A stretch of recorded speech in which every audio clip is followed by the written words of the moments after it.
బల్లి పడింది, బల్లి శాస్త్రం, దానికి ఇంతలో పుస్తకం ఉందండి. ఆ బల్లి శాస్త్రం అని ఇంత పుస్తకం ఉంది.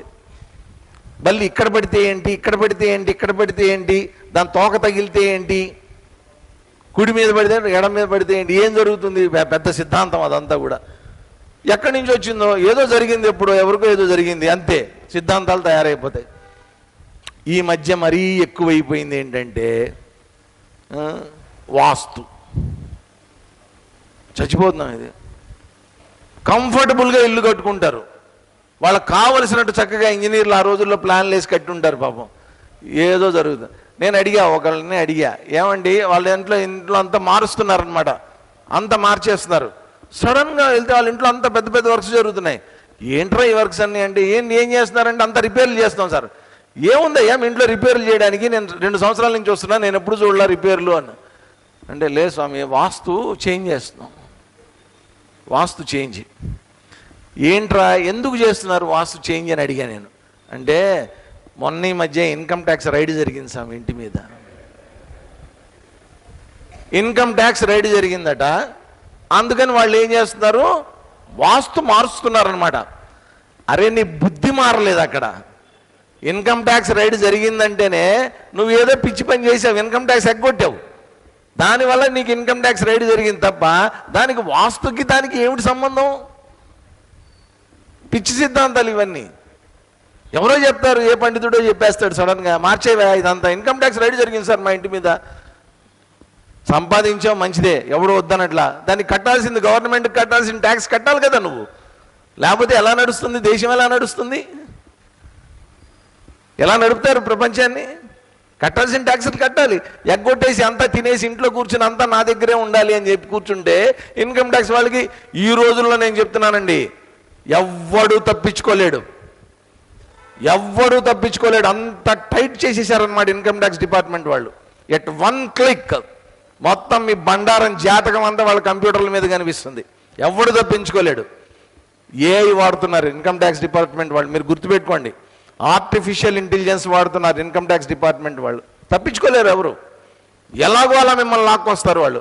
3 సంవత్సరాల తర్వాత అయినా మీ ఇంటికి నోటీసులు వస్తాయి కదా. మరి అంత పిచ్చి పనులు చేసిన తర్వాత దానికి వాస్తుకి అశుభం అని చెప్పి, నువ్వు చేసిన పనే అశుభమైనటువంటి పని, దానికి అశుభం అని పేరు పెట్టి ఇంట్లో శుభం కలగాలని చెప్పి అన్ని వాస్తులు మారి, భగవంతుడు ఒప్పుకుంటాడండి ఇట్లాంటివన్నీ? ఎక్కడ పెట్టాలో అక్కడ పెట్టేస్తాడు. కాబట్టి ఇది శుభము ఇది అశుభము అనేటువంటి విలువ మనం ఇస్తున్నామే తప్ప వాస్తవంగా అక్కడ జరిగేటటువంటి పరిస్థితులకి అక్కడ ఉన్నటువంటి వాటికి శుభము లేదు అశుభము లేదు. ఈ ప్రపంచంలో అశుభం ఉండడానికి వీలే లేదు. ఎందుకని? ప్రపంచం అంతా ఆయన దగ్గర నుంచి వచ్చింది, ప్రతి ప్రాణి ఆయన దగ్గర నుంచే వచ్చారు, ఉన్నదంతా ఆయనే. దీంట్లో అశుభం ఎక్కడి నుంచి వస్తుంది? ఆయన శుభమా అశుభమా రెండిటికి అతీతమైనటువంటి వాడు ఆయన. కాబట్టి శుభాశుభ పరిత్యాగి, శుభాన్ని అశుభాన్ని కూడా స్వామి చిన్మయానంద గారు బ్రహ్మాండంగా ఆయన ప్రపంచవ్యాప్తంగా పర్యటించి చిన్మయ మిషన్ను మొత్తం విశ్వవ్యాప్తం చేశారు. ఆయన చేసిన తర్వాత ఎవరో కొంతమంది కొంచెం ఔత్సాహికులు ఉంటారు కదా, వాళ్ళల్లో ఒకళ్ళు ఏంటంటే December 31, 1951 ఆయన మొట్టమొదటిసారి ఆయన ఉపన్యాసం మొదలుపెట్టారు. సాయంత్రం 6:30 గంటలకి ఆ రస్తాపేటలో ఏది మా వినాయకుడి టెంపుల్లో ఆయన మొట్టమొదటి ఉపన్యాసం చెప్పారు పూనాలో. చెప్తే అసలు ఈ జాతకం అంటే ఈయన ఇంత పెద్ద కార్యం చేస్తున్నాడు, ఇంత పెద్ద సంస్థను స్థాపించి ఇన్ని వేల మందికి లక్షల మందికి ఈయనకి జ్ఞానబోధ చేస్తున్నాడు అంటే ఈయన ఏదో మంచి ముహూర్తం చూసుకుని ప్రారంభించి ఉండాలి ఈయన పని అని చెప్పి అనుకున్నారు అందరూ. అనుకుని చాలా రోజుల తర్వాత ఆయన బాగా ఫేమస్ అయిపోయిన తర్వాత అప్పుడు ఈ జాతకాలు చూడటం, ఆయన పుట్టినవి చూడటం, ఆయన మొట్టమొదటి యజ్ఞం ఏ టైంలో ప్రారంభించాడు అని చెప్పి చూస్తే యమగండం. ఆయన ప్రారంభించినటువంటి యజ్ఞం మొదలుపెట్టినటువంటి సమయం యమగండం. మరి ఆయన ఏం చూసుకుని మొదలు పెట్టారు? నేను ప్రారంభించడమే మంచి అనుకున్నారు, మొదలు పెట్టేశారు అంతే. స్వామి తేజామయానంద్ గారు మా దేవాలయానికి మేము పిలిచామన్నమాట ఇనాగరేషన్కి. పిలిస్తే అదే ప్రతిష్టా కార్యక్రమం, పునఃప్రతిష్ఠా కార్యక్రమానికి పిలిచాం. పిలిచినప్పుడు అదేదో కొంచెం ఆ ముహూర్తం ఏదో ఆయనకి డేట్ కుదరక మేము పెట్టుకున్నటువంటి ముహూర్తానికి ఆయనకి ఆ టైంకి ఆయనకి పాపం లేదనమాట, అననుకూలంగా ఉంది ఆ టైంకి ఉంటే ఆయన అన్నారు, నువ్వు చెప్పినటువంటి ముహూర్తానికి నేను రాలేకపోవచ్చు, బట్ నెక్స్ట్ డే నేను వస్తాను. అండమాన్లో ప్రోగ్రామ్ ఉంది ఆయనకి, పోర్ట్ బ్లేయర్లో. అక్కడి నుంచి నేను చెన్నైకి ఫ్లైట్లో వచ్చి నేను అక్కడి నుంచి నెక్స్ట్ డే కావాలంటే వస్తాను అని అన్నారు ఆయన. అంటే నేనేమనుకున్నా అంటే, స్వామీజీ ఇప్పుడు నేను పోస్ట్ పోన్ చేయలేను ప్రోగ్రామ్ని, ఎందుకంటే ఇది మాఘమాసంలో చేయాల్సినటువంటి కార్యం, ఇది మరి ఉత్తరాయణం దాటిపోతే మళ్ళీ వచ్చే సంవత్సరం ఏమో ఉంది, చేయకూడదు అన్నారు. ఇవన్నీ సిద్ధాంతాలన్నీ ఏవో పంతులు గారు చెప్పినవన్నీ నేను చెప్పా, పండితులు చెప్పినవన్నీ చెప్పిన తర్వాత నేను ఒకటే డిసైడ్ అయ్యా, స్వామీజీ మీరు తర్వాత రోజైనా పర్వాలేదు మీరు రండి అన్న. మరి నీకు అది ముహూర్తం కాదు కదా అన్నారు. నేను ఒకటే చెప్పా స్వామీజీకి, స్వామీజీ మీరు అడుగు పెడితే అదే ముహూర్తం మాకని చెప్పా. మీరు ఏ రోజైతే అడుగు పెడతారో, ఏ క్షణంలో అయితే అడుగు పెడతారో మాకు అదే ముహూర్తం, నేను ముహూర్తం చూడదలుచుకోలేదని. అది అటువంటి మహాత్ములు వాళ్ళు అడుగు పెట్టడమే శుభం, మళ్ళా దాంట్లో ముహూర్తాలు అశుభము దాంట్లో ఇవన్నీ వెతుక్కుంటే మన తప్పు, అంతకు మించిన తప్పు ఇంకొకటి లేదు. వాళ్ళ అవకాశం దొరకడమే కష్టం. కానీ అంత అదృష్టం అంటే నేను తర్వాత రోజుకి పెట్టుకున్నప్పటికీ కూడా స్వామీజీ ఎట్లాగో అట్లా పోర్ట్ బ్లేయర్ వారిని కన్విన్స్ చేసి ముందులో వచ్చారు ఆయన, ముహూర్తానికే వచ్చారు ఆయన. అనుకున్న విధంగా ఫిబ్రవరి 17వ తారీఖు ఖచ్చితంగా జరిగిపోయింది అన్నమాట ముహూర్తం. అదే శుభాలు అశుభాలు మనం ఇచ్చేటటువంటి విలువలు ఇవన్నీ ప్రపంచంలో. కాబట్టి శుభాశుభ పరిత్యాగి అటువంటి భక్తుడు ఎవరైతే ఉన్నారో, మే ప్రియ నాకు ప్రియమైనటువంటి వాడు. అన్నీ లెక్క పెట్టుకుంటున్నారా ఈ గుణాలన్నీ? చూసుకోండి, ఇంటికి వెళ్ళి చూసుకోండి బాగా. సమశత్రౌ చ మిత్రే చ తథా మానవమానయోః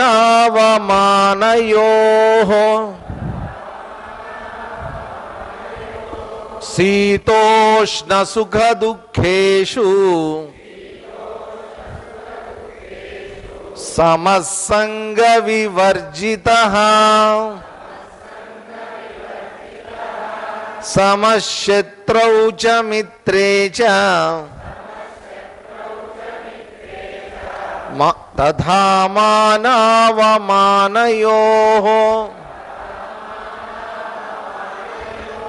ఎక్కడన్నా కొంతమంది టెక్స్టుల్లో, కొంచెం పాతకాలం టెక్స్టులో మానాపమానయోః అని ఉంటే ఉండొచ్చు.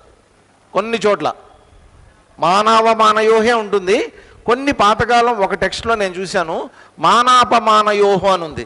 నేను దాని గురించి ప్రసన్నాత్మానందజీని అడిగినప్పుడు మీ దాంట్లో ఉంది అట్లాగా మానాపమానయోహ కరెక్ట్. కొన్ని టెక్స్ట్లో నేను ప్రసన్నాత్మానందజీని అడిగాను, అడిగితే అప్పుడు ఆయన అన్నారు పాఠాంతరం అది అపమానం అన్నా అవమానం అన్నా ఒకటే అర్థం వస్తుంది, అందుకని ఆ రకంగా విభజన జరిగింది, ఏం పర్వాలేదు రెండు కరెక్ట్ అని చెప్పారనమాట. ఇప్పుడు కాదు, దాదాపు ఒక 20 ఏళ్ల క్రితం. మానావమానయో తథా మానావమానయో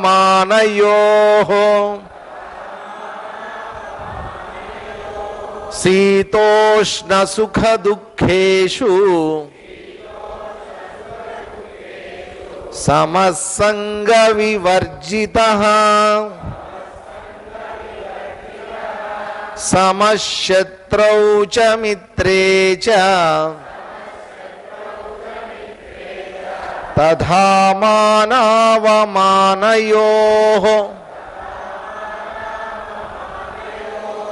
శీతోష్ణ సుఖ దుఃఖేషు సమసంగ వివర్జితః. ఒకసారి చెప్పేసేయండి అందరూ.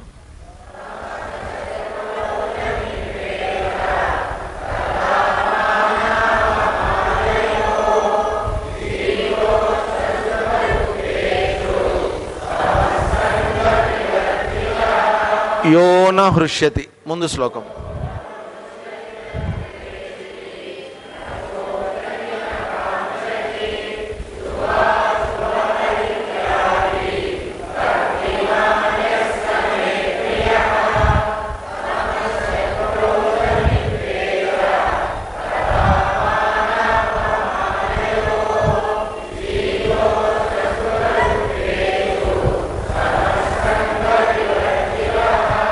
శత్రువుచ మిత్రేచ సమహ, శత్రువుని మిత్రుణ్ణి ఇద్దరిని కూడా సమంగా స్వీకరించేటటువంటి వాడు. అంటే ఇది కొంచెం కష్టమే ఇవన్నీ. శత్రువుని స్నేహితుడిని శత్రువుని ఇద్దరిని ఒకేలాగా చూడగలగటం అంటే చాలా కష్టసాధ్యం ఇది. కానీ అసాధ్యం మాత్రం కాదండి, కష్టసాధ్యం.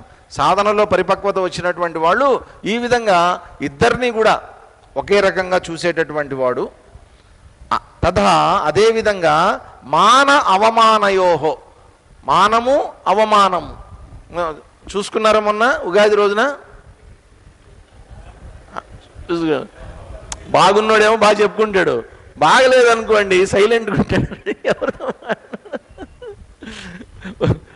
మా టెంపుల్లో ప్రతి సంవత్సరం చేస్తూ ఉంటాం. ఆయన హరికృష్ణ శర్మ గారు వచ్చి పాపం చదువుతూ ఉంటారు, ఇది పంచాంగ శ్రవణం చేయిస్తూ ఉంటారు. ఆయన జనాలు ఎలా ఉంటారంటే, ఇప్పుడు వాళ్ళది వచ్చే వరకు, వాళ్ళ రాశి వచ్చే వరకు ఉంటారనమాట. ఆ మొదట్లో ఇవేమో ఉంటాయి, కన్యారాశి వృషభ రాశి మొదట్లో ఉండేటటువంటివి. అవి ఉన్నటువంటి వాళ్ళు ఏం చేస్తారంటే వింటారు, ఆ మొదటి 3-4 వింటారనమాట. తర్వాత వాళ్ళవి వినడానికి వీళ్ళకి విసుగు, ఎందుకంటే వాళ్ళది అయిపోయిందనమాట. ఏం చేస్తారు, నెమ్మదిగా ఒక్కొక్కటి జారుకుంటూ ఉంటారనమాట. తర్వాత వినరు. ఎందుకనంటే కొంతమంది అసలు వినరు, ఎందుకనంటే ఏం వినాల్సి వస్తుందో అని భయం. ఏంటా రెండు? ఒకటి లాభం, అదేదో ఉంటుంది కదా, ఆదాయ వ్యయాలు, ఒకటి మానావమానాలు. ఆ రెండు చెక్ చేసుకుంటాం. ఇక్కడ ఏంటంటేనండి, మనకి జీవితంలో 2వ అధ్యాయం ప్రారంభంలో మనకి శ్రీకృష్ణ పరమాత్మ చెప్పినటువంటి 2 శ్లోకాలు, ప్రారంభంలో చెప్పినటువంటివి 2 శ్లోకాలు ఉన్నాయి. దాంట్లో ఏం చెప్తాడు ఆయన? అనార్యజుష్టం అస్వర్గ్యం అకీర్తికరం. నువ్వు చేసేటటువంటి పని ఎలా? క్లైబ్యం మాస్మగమ పార్థ నైతత్వయ్యుపపద్యతే క్షుద్రం హృదయ దౌర్బల్యం త్యక్వోత్తిష్ట పరంతప. తిడతాడు అక్కడ, ఒక నపుంసకుడిలాగా నువ్వు ప్రవర్తిస్తున్నావయ్యా అని చెప్పి తిడతాడు. తిట్టిన తర్వాత అప్పుడు ఏం చేస్తాడు? నువ్వు చెప్పినటువంటి మాటలు ఎట్లా ఉన్నాయంటే అసలు అనార్యజుష్టం, పెద్దలు మెచ్చుకోనటువంటి విధంగా ఉన్నాయి. పెద్దలు కనుక నువ్వు మాట్లాడినటువంటి మాటలు వింటే నీకు చీవాట్లు పెడతారు. అనార్యజుష్టం అస్వర్గ్యం, నీ స్వర్గాన్ని దూరం చేసేటటువంటివి. అకీర్తికరం, నీ కీర్తి ప్రతిష్టల్ని దిగజార్చే విధంగా నువ్వు మాట్లాడుతున్నావు అని తిడతాడు అక్కడ శ్రీకృష్ణ పరమాత్మ. కాబట్టి జీవితంలో మనం ముఖ్యంగా నేర్చుకోవాల్సింది, చేయవలసింది ఏంటి, సాధించాల్సింది ఏంటండి? మీరు మోక్షం పొందినా పొందకపోయినా, భగవంతుడిని తెలుసుకున్నా తెలుసుకోకపోయినా చేయవలసింది ఏంటంటే ఈ మూడు కూడా సాధించాలి. ఏమిటా 3? ఒకటి, మనం చేసేటటువంటి కర్మల్ని, మనం చేస్తున్నటువంటి పనుల్ని, మన యొక్క అభిప్రాయాల్ని, వీటిని మనకంటే గొప్పవాళ్ళు, పెద్దవాళ్ళు గౌరవించాలి. మనకంటే అల్పమైనటువంటి వాళ్ళు గౌరవించడం కాదండి, మనకంటే వయసులో తక్కువ ఉన్నటువంటి వాళ్ళు కాదు, మనకంటే వయసులో పెద్దవాళ్ళైనటువంటి వాళ్ళు, మనకంటే జ్ఞానవంతులైనటువంటి వాళ్ళు ఎవరైతే ఉన్నారో వాళ్ళు మెచ్చుకోవాలి. ఆర్యజుష్టం అస్వర్గ్యం, నీ జీవితంలో నువ్వు సంపాదించినటువంటి పుణ్యం అంతా కూడా నిన్ను ఎక్కడికి తీసుకుని వెళ్ళాలి? స్వర్గానికి తీసుకుని వెళ్ళాలి. నీ జీవితాంతం కూడా నువ్వు చేసినటువంటి పనుల ద్వారా నువ్వు కీర్తి ప్రతిష్టలను సంపాదించాలి. అలాంటి జీవితాన్ని జీవించాలి తప్ప ఇదేమి జీవితం అయ్యా, పిచ్చి జీవితం అంటాడు. కాబట్టి ఇక్కడ కూడా చెప్తున్నటువంటిది ఏంటి? మానవమానయోహో. సో కీర్తి ప్రతిష్టలు రావడానికి ప్రతి వాళ్ళు ప్రయత్నం చేస్తారు. ఒక్కొక్కసారి జరిగేటటువంటిది ఏంటంటే ఆ ప్రయత్నంలో అవమానాల్ని కూడా ఎదుర్కోవలసి వస్తుంది. తప్పదండి. అదేనా అంటారు చూసారా, కాయలున్న చెట్టుకే రాళ్ళు కూడా పడతాయి అంటారు, పళ్ళున్న చెట్టుకే రాళ్ళు కూడా పడతాయి.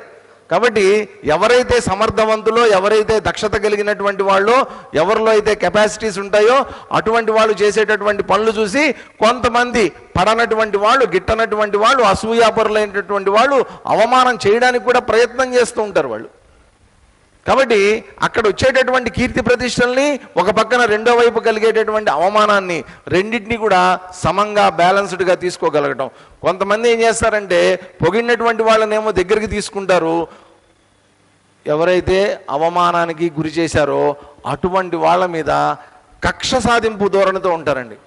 మామూలు కక్ష ఉండదు వాళ్ళ మీద, నాశనం చేసే విధంగా చేసేస్తారు వాళ్ళని. ఒక చిన్న మాట అన్నందుకే వాళ్ళ జీవితాలు నాశనం అయిపోయేటట్టు చేసేస్తారు. కాబట్టి ఇక్కడ చెప్తుంది ఏంటి? మానవమానాల్ని సమంగా స్వీకరించేటటువంటి వాడు శీతోష్ణ సుఖ దుఃఖేషు, శీతోష్ణాల్ని సుఖ దుఃఖాలని అన్నిటినీ కూడా సమంగా స్వీకరించేటటువంటి వాడు. శీతోష్ణాలు మనం జనవరి 18వ తారీఖు మొదలుపెట్టాం కార్యక్రమం కదండి. వాస్తవంగా అప్పుడు మనకి ఫ్యాన్లు కూడా లేవు. ఎందుకని? వాతావరణం చల్లగా ఉంది, ప్రశాంతంగా ఉంది, ఆనందంగా ఉంది. అప్పుడేం పెద్ద అవసరం పడలా మనకి. ఫ్యాన్లు పెట్టినా కూడా తగ్గించండి సార్ ప్లీజ్ సార్ తగ్గించండి. ఇప్పుడు పెద్ద ఫ్యాన్లు అవి స్పీడ్లో తిరగాలి, గాలి తగలాలి. నాకు కూడా అంతే, తగలకపోతే చెమటలు పడుతుంటాయి లోపల. ఎందుకంటే ఈ ఫ్యాన్లు వేస్తే అవి ఎక్కడో ఉన్నాయి, నాకు లేవు అవి. అందుకని ఉండాల్సిందే శీతోష్ణాలు. సడన్గా ఫ్యాన్ అయిపోయింది అనుకోండి, అప్పుడు ఉంటుంది మజా. అప్పటిదాకా బాగానే ఉంటుంది, ఆగిపోయినప్పుడు చాలా ఇబ్బందిగా ఉంటుంది. కానీ మనం ఏంటంటే అదృష్టం బాగుండి అన్నీ అనుకూలంగా ఉన్నాయి మనకి. చక్కగా కుర్చీలు బాగున్నాయి, ఫ్యాన్లు బాగున్నాయి, మైక్ సెట్లు బాగున్నాయి, లైట్లు బాగున్నాయి, అన్నీ బాగున్నాయి. ప్రశాంతంగా కూర్చుంటున్నాం. అది చలికాలమై ఎండాకాలమా అనేటువంటిది ఆలోచించట్లా, నేను కూడా పెద్దగా ఆలోచించట్లా. చక్కగా చెప్పుకుంటున్నాం, వింటున్నారు, రోజు కార్యక్రమం అయిపోతుంది, వెళ్ళిపోతున్నాం ఇక్కడి నుంచి. సమంగా స్వీకరించగలుగుతున్నాం. అప్పుడున్నటువంటి చలిని స్వీకరించాం, ఇప్పుడున్నటువంటి ఉష్ణాన్ని స్వీకరించగలుగుతున్నాం. ఎందుకని స్వీకరిస్తున్నాం చెప్పండి? మన దృష్టి శీతోష్ణాల మీద లేదు. నేను వాస్తవంగా చెప్తున్నా, ఇక్కడ ఉన్నటువంటి వాళ్ళు ఎవరు కూడా మీ దృష్టి శీతోష్ణాల మీద లేదు, నా దృష్టి శీతోష్ణాల మీద లేదు. దీనికంటే ఎక్కువగా తెలుసుకోవాలి, నేర్చుకోవాలి, అర్థం చేసుకోవాలి, అంతవరకే ఉంది మన దృష్టి. ఈ శీతోష్ణాలను మనం పట్టించుకోకర్లా. కాబట్టి ఎప్పుడైతే దృష్టి ఊర్ధ్వముఖమై ఉంటుందో అల్పమైనటువంటివన్నీ కూడా ఏంటంటే పెద్దగా కనిపించవు మనకి. ఇప్పుడు ఓ పెద్ద కొండ ఎక్కామనుకోండి, ఆ కొండపైకి ఎక్కి కిందకు చూసామనుకోండి, నాకు ఎప్పుడు భలే ఆశ్చర్యం. కోటప్ప కొండ అని ఉంది, ఎంతమంది వెళ్ళుంటారో నాకు తెలియదు కానీ కోటప్ప కొండ, గుంటూరు జిల్లాలో కోటప్ప కొండ అని ఉందండి. అక్కడ మా ఆశ్రమం ఉంది, చిన్మయారణ్యం త్రికూట అని చెప్పి అక్కడ ఆశ్రమం ఉంది. ఆ కింద అంతా ఏంటంటే కంకర మిషన్లు ఉంటాయి చుట్టుపక్కలంతా. వాటి దగ్గరికి వెళ్ళామంటే డబా డబా డబా డబా డబా డబా డబా దాదాపు ఒక 10-15 ఉంటాయి. విపరీతమైన సౌండ్ అనమాట. మనం కింద ఉన్నంతసేపు విపరీతమైన సౌండ్. ఆ కొండ మీదకి వెళ్తే ఏం వినిపించదండి. అక్కడికి వెళ్తే ఏం వినిపించదు ఈ సౌండ్లు. కానీ ఆశ్రమంలో కూడా, ఆశ్రమానికి దగ్గరలోనే ఒక కంకర మిషన్ ఉంది, తర్వాత తీసేశారులేండి అది. ఆ ఉన్నంతకాలం డమ్మడమ్మన కరెంటు పోతుంది, ఒక్కొక్కసారి సైలెంట్ అయిపోతుంది అనమాట వాతావరణం అంతా అక్కడ. లేదా ఆ కొండపైకి ఎక్కితే ఒక్క సౌండ్ కూడా వినిపించదు, కిందే జరుగుతూ ఉంటుంది అంతా. అంటే ఏంటి? మనం ఎప్పుడైతే ఊర్ధ్వంగా ఉంటామో, పరిస్థితులకి ఊర్ధ్వంగా ఉంటామో, మన దృష్టి ఊర్ధ్వంగా ఉంటుందో అల్పమైనటువంటివి కింద ఉండేటటువంటివన్నీ కూడా మనం అసలు మన లెక్కలోకి రావన్నీ కూడా అన్నీ కవర్ అయిపోతాయి దాంట్లో. అంత సమంగానే ఒకటిగానే కనిపిస్తుంది అనమాట. ఏ డిస్టర్బెన్స్ మననేమి కూడా డిస్టర్బ్ చేయలేవు. అటువంటి స్థితిలో ఉండటం. ఇక్కడ శీతోష్ణాలు అన్నారు. దాంతోపాటు సుఖ దుఃఖేషు, సుఖాలు దుఃఖాలు, శీతోష్ణాల వల్ల కలిగేటటువంటివి సుఖ దుఃఖాలు కూడా కలుగుతూ ఉంటాయి. వీటిని కూడా సమగ్గా స్వీకరించేటటువంటి వాడు సంఘవర్జిత. సంఘవర్జితం అంటే అటాచ్మెంట్ని తీసేసినటువంటి వాడు, సంఘం లేనటువంటి వాడు. అంటే మనకి ఎట్లా ఉంటుందంటేనండి, మనకి ఏదైనా ఇష్టమైంది ఇప్పుడు చెప్పినటువంటి వాటిలో సమశత్రువుచ మిత్రేచ, మనం ఎవరితో శత్రువు మిత్రుడు, ఈ ఇద్దరిలో ఎవరితో అటాచ్మెంట్ ఉంటుంది? మనకి మిత్రుడితోటి అటాచ్మెంట్ ఉంటుంది, వాటితో సంఘం ఉంటుంది. రెండోది ఏం చెప్పారు? మానవమానయోహో అన్నారు. దీంట్లో గౌరవము అవమానము, ఈ రెండిట్లో దేని పట్ల అటాచ్మెంట్ ఉంటుంది? గౌరవం పట్ల అటాచ్మెంట్ ఉంటుంది. తర్వాత శీతోష్ణాలు అన్నారు. ఇప్పుడు దేని మీద అటాచ్మెంట్ ఉంటుంది?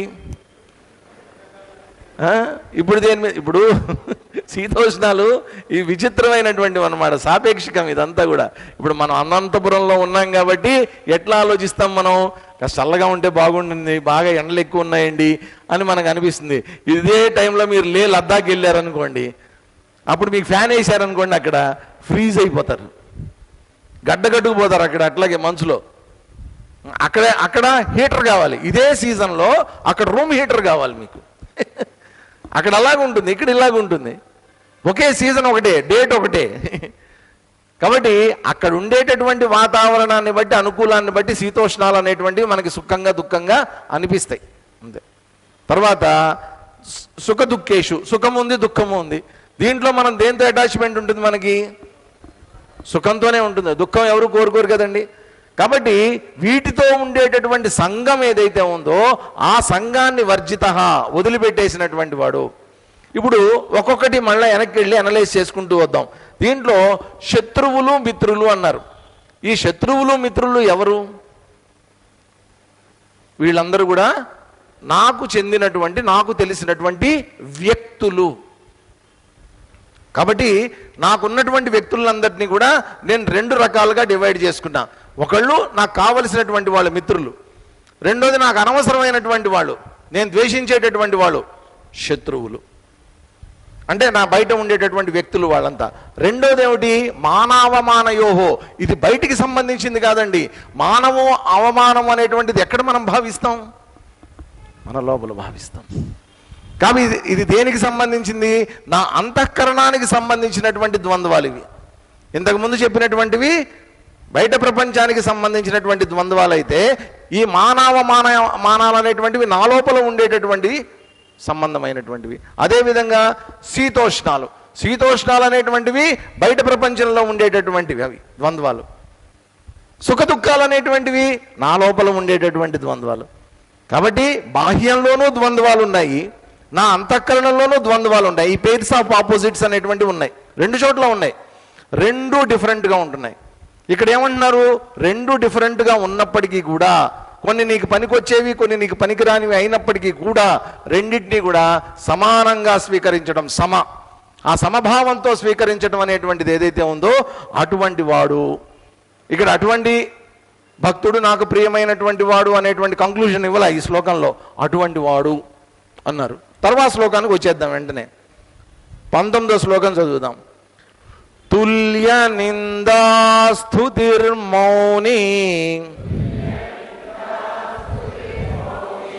సంతుష్టో యేన కేనచిత్ అనికేత స్థిరమతిః భక్తిమాన్ మే ప్రియో నరః తుల్య నిందాస్తుతిర్మౌని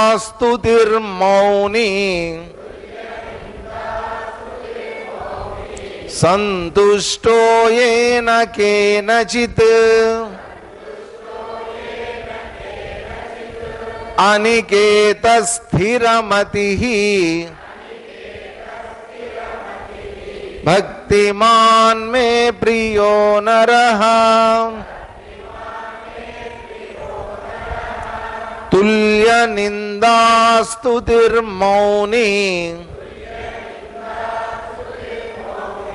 సంతుష్టో యేన కేనచిత్ అనికేత స్థిరమతిః భక్తిమాన్ మే ప్రియో నరః.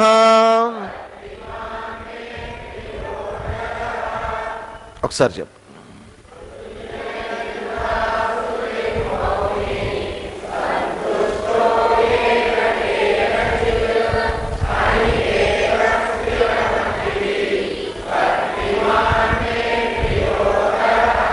యో న హృష్యతి.